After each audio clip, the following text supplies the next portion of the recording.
ये आकाशवाणी रायपुर है। छत्तीसगढ़ी समाचार बुलेटिन के संग धर्मेंद्र दुबे के जय जोहार। आज के प्रमुख समाचार। केंद्रीय मंत्रिमंडल हा पारंपरिक शिल्पकार और कारीगर मन के मदद बर पीएम विश्वकर्मा योजना ला दिन मंजूरी। योजना में पारंपरिक उद्योग धंधा करैया मन के हुनर ला बढ़ाए के संगे संग दे जाही वित्तीय मदद।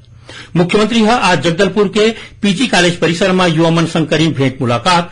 सुकमा जिला में कृषि महाविद्यालय खोले के संग करीन औ कतकोन घोषणा।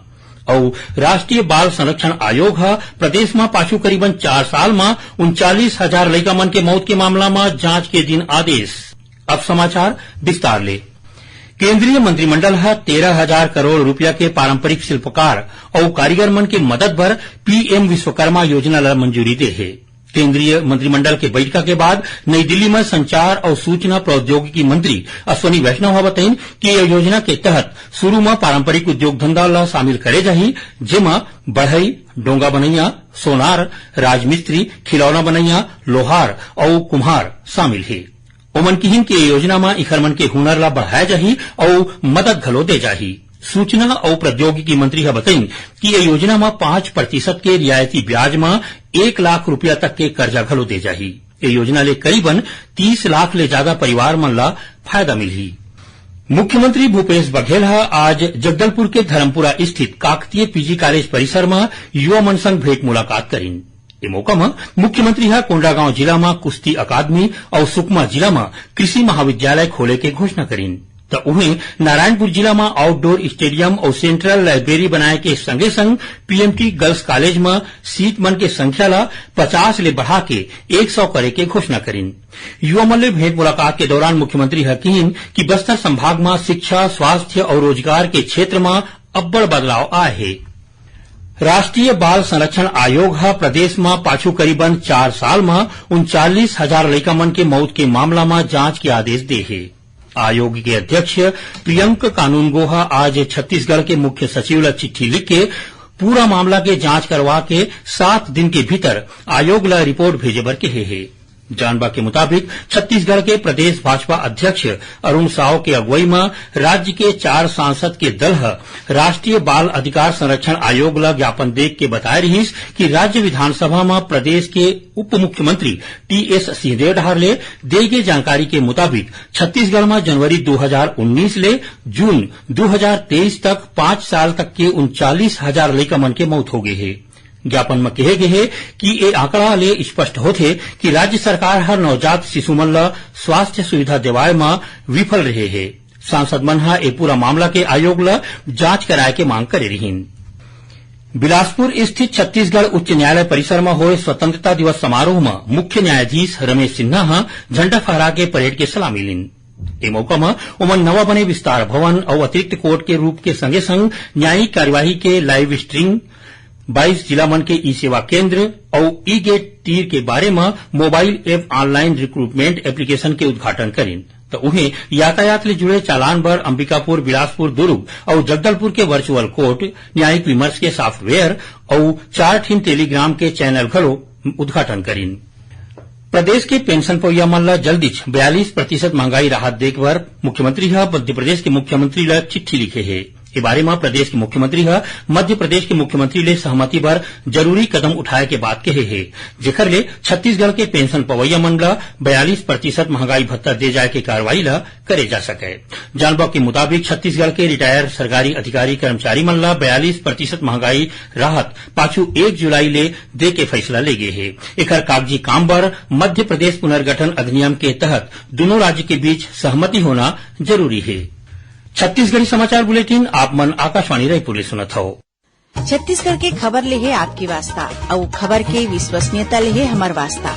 आकाशवाणी समाचार रायपुर के प्रादेशिक समाचार बुलेटिन के संगे संग हमार समसामयिक कार्यक्रम आप रेडियो के संग अपन मोबाइल में घलो सुन सकत हो।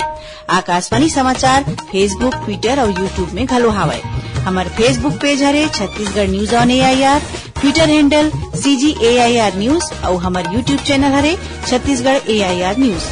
तो अब रेडियो के संगे संग आपके मोबाइल के माध्यम ले हम आप तक पहुंचत हन।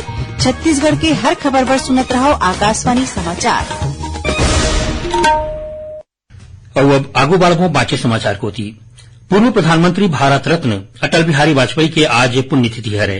ए मौका में राष्ट्रपति प्रधानमंत्री और उपराष्ट्रपति उखर समाधि सदैव अटल में जाके पुष्पांजलि अर्पित करीन। यति छत्तीसगढ़ के राज्यपाल विश्वभूषण हरिचंदन राजभवन में श्री वाजपेयी ला श्रद्धांजलि दिन।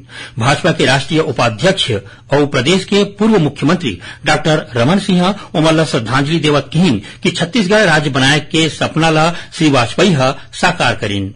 त उन्हें भाजपा के प्रदेश अध्यक्ष अरुण साव घलो श्रद्धांजलि देवत अपन विचार Rakhine. North America Chhattisgarh association नाचा अमेरिका के शिकागो में स्वतंत्रता दिवस के मौका में राखे गए इंडिया डे परेड के दौरान भारत के भरे पूरे आदिवासी सामुदायिक संस्कृति के प्रदर्शन करीन। इंडियन कम्युनिटी आउटरीच डहार ले राखे गए परेड में नाचा के सदस्य मन छत्तीसगढ़ के आदिवासी परंपरा, लोक जीवन और संस्कृति के प्रदर्शन करीन। ए मौका में ओमन छत्तीसगढ़ के आदिवासी मन के पहनावा और वाद्य यंत्र के संगे संग नाच दिखा के दिखैया मन ला खुश कर दिन।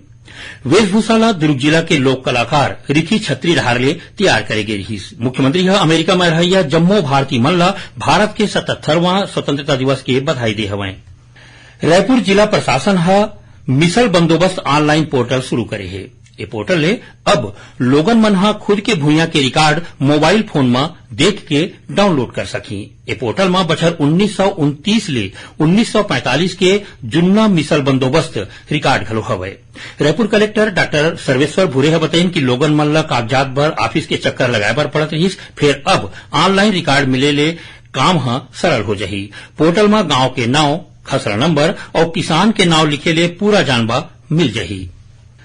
राजनांदगांव जिला में स्थित मनगटा खदान में बुड़ेले 3 झिन मनखे के मौत हो गए। हमार संवाददाता ले मिले जानबा के मुताबिक सोमनी थाना क्षेत्र के गांव मनगटा स्थित वन चेतना केंद्र में 4 झिन युवक मन काली पिकनिक मनाए बर गे रहीन। इही दौरान 3 झिन युवक मन खदान में नहाए बर उतर गए। खदान में ज्यादा गड्ढा होए के सेती ये तीनों झन युवक बुड़ गए।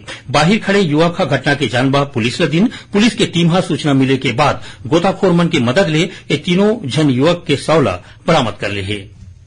बस्तर संभाग में सहायक आरक्षक के 2258 पद पर होए परीक्षा के चयन सूची जारी कर दी गई है। इमा 250 महिला सहायक आरक्षक मन के घलो चयन हो है। सहायक आरक्षक मन के भर्ती बर पाछू 18 जुलाई के सेवा मूल्यांकन करे गे रहीस, जेकर बाद चुने गए सहायक आरक्षक मन के शारीरिक दक्षता परीक्षा 24 जुलाई ले 4 अगस्त तक होए रहीस। बस्तर रेंज के पुलिस महानिरीक्षक सुंदरराज पी सहायक आरक्षक पद पर चुने गए जम्मो आरक्षक मन अपन शुभकामना दे हवै। अब थोड़ा समाचार सार में वीरांगना अवंतीबाई लोधी के आज जयंती हरे। ए मौका में मुख्यमंत्री ओमन ला सुरता करत बछर 1857 के प्रथम स्वतंत्रता संग्राम में उखर भूमिका के बारे में बताइन। मेरी माटी मेरा देश अभियान के तहत गोंडागांव जिला के जैतपुरी गांव में गांव के लोगन और स्कूली लइका मन शहीद मन ला सुरता करत वृक्षारोपण करीन। स्वतंत्रता दिवस के मौका में जनसंपर्क विभाग को तिले रायपुर के टाउन हॉल में छाया चित्र प्रदर्शनी के आयोजन करे गए है, जेमा सरकारी योजना मन के संगे संग स्वतंत्रता सेनानी मन के बारे में जानबा दे जावत है और युवा मन ला प्राइवेट क्षेत्र में रोजगार के बढ़िया मौका दिवाए बर रायपुर जिला में काली ले 23 अगस्त तक रोजगार और ऋण मेला के आयोजन करे जाही। आखिर में प्रमुख समाचार एक घाव फेर। केंद्रीय मंत्रिमंडल पारंपरिक शिल्पकार और कारीगर मन के मदद बर पीएम विश्वकर्मा योजना ला दिन मंजूरी। योजना में पारंपरिक उद्योग धंधा करैया मन के हुनर ला बढ़ाए के संगे संग दे जाही वित्तीय मदद। मुख्यमंत्री आज जगदलपुर के पीजी कॉलेज परिसर में युवा मन संग करीन भेंट मुलाकात। सुकमा जिला में कृषि महाविद्यालय खोले के संग करीन औ कतकोन घोषणा। और राष्ट्रीय बाल संरक्षण आयोग प्रदेश में पाछू करीबन 4 साल में 39,000 लइका मन के मौत के मामला में जांच के दिन आदेश। एक संग छत्तीसगढ़ी समाचार बुलेटिन इहे सिरावत है। जय जोहार।